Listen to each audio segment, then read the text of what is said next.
сатанизм біздің Қазақстанды меңгеріп отыр. Біздің Қазақстанды меңгеріп отыр. Бір дәлел. Таразда жарылыс болды. Қашан? 2021 августтың 26 күні болды. Ал Арыстағы жарылыс 2019 июньнің 24 күні болды. Екі жарылыстың ортасында 2 жыл, 2 ай, 2 күн бар. 2 жыл. Анау 2019, мынау 2021. 2 ай. Анау июнь, мынау август. 2 күн. Анау 24-ті, мынау 26-сы.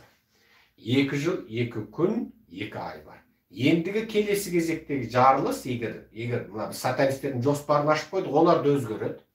Олар енді 2023 жылы октябрь айында болуы мүмкін. Октябрь айында. Олардың жаңа жұлдызға қарай болжайды, ана Юпитер бүйтіпті, Сатурн айтыпты, Ақкөк, ана екеуі биткенде сөйткенде дейтін өздерінің бір жұлдызнамалық нелері бар. Ежелгі Қытайдың патшаларда сол сатанистерге, жұлдызшыларға, жаңа жұлдызшы дейді, сол жұлдызшыларға бал аштырып, жау соғыс ашатын күнін, жауының басын шабатын күнін, қатын алатын күнін, қатынымен қосылатын күніне дейін соны белгілеп отыр. Бәленбай баласы, бәленбай қатыны бар, одан туған қайсысы мұрагер қылам, қайсысы маған қастық қылмайды, соны сол жұлдызшыларға қаратып айтып отыр. Ал енді қараңдар. 2019 жылы наурыз айының 19 күні кешкі сағат 19-да не болды? Қайталап айтам. 2019 жылы наурыз айының 19 күні кешкі сағат 19:00-19:00-де басталды, бір әңгіме айтылды. 19-дан 19 минут өткенде аяқтады. Не болды? Бұл не қылған 19? 1 мен 9 қосылады, 10 болады. 10, 1 мен 0 болады. 2019. Бұл, міне, бұл сатанизм. Сатанизмдердікі екіге табынады. Себебі екіге табынады. Себебі екі, Құдайды біреу дейміз ғой. Ал олар Құдайды екеу қылып көрсетеді. Құдай екеу. Сатанистер осы екіге табынады. Міне 2019. 1 мен 9 қосылады, 10 болады. 10 дегеніміз 2 орынды цифр, 1 мен 0, бар мен жоқ. 2000-дағы 2 бар. 19. Неге? Неге 20 емес? Бұл осы нумерология. Олардың оны түсіндіретін, жаңа оқысаң, жаңа шашың ағарып кететін, қара шашты болсаң, ақ шашты өзгеріп кететін, ақ шашты болсаң, шашың түсіп жалтырбас болып қалатын, миыңды ашытып жындығып жіберетін том кітаптар бар. Том кітаптар бар. Ол кітаптарды мен діни, наным сенімі өте күшті азаматтарға ғана оқы деп айтамын.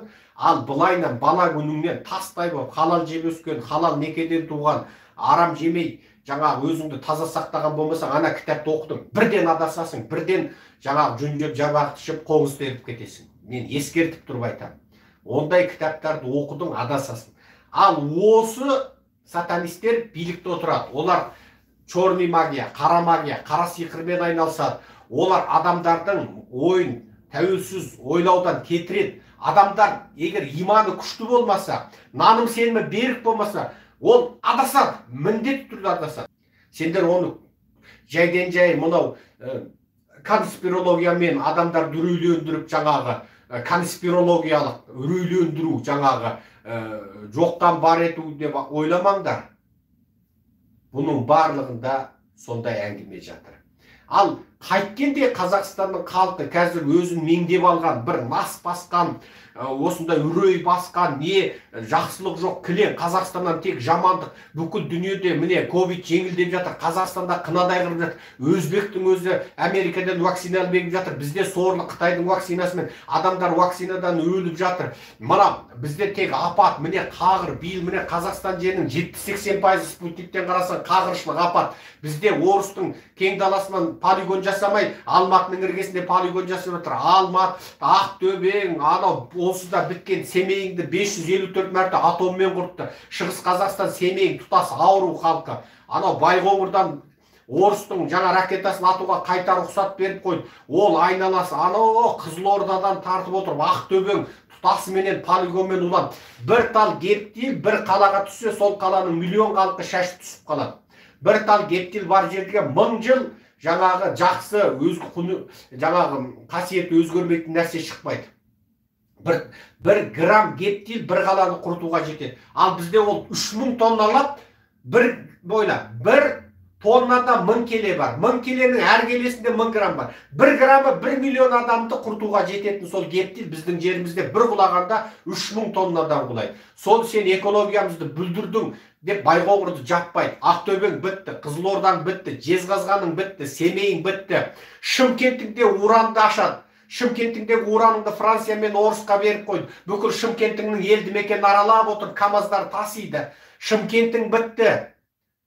Ал мұнайлы бар жердің бәрінде уран бар, мұнай бар жердің бәрінде уран бар, Құдайдың құдіретіменен. Ал сөйтіп қалаңды неге, міне 13 әскери полигоны бар Ресейдің, неге біздің халқымыз сорлайды?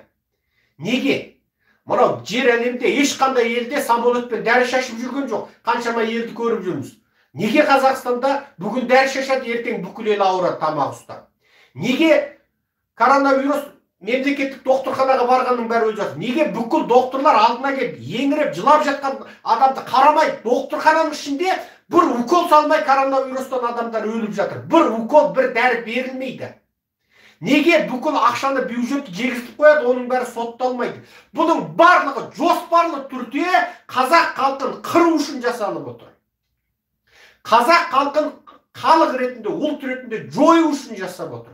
Неге 19 миллион халықтың бүкіл жер шарында миллиард, жарты миллиард, 100 миллион, 200 миллион, 300 миллион, 50 миллион, 80 миллиондық ірі халықтарда жоқ сұмдықтардың болуы тек бізде болу неден? Біз қарғысқа қалып отырмыз.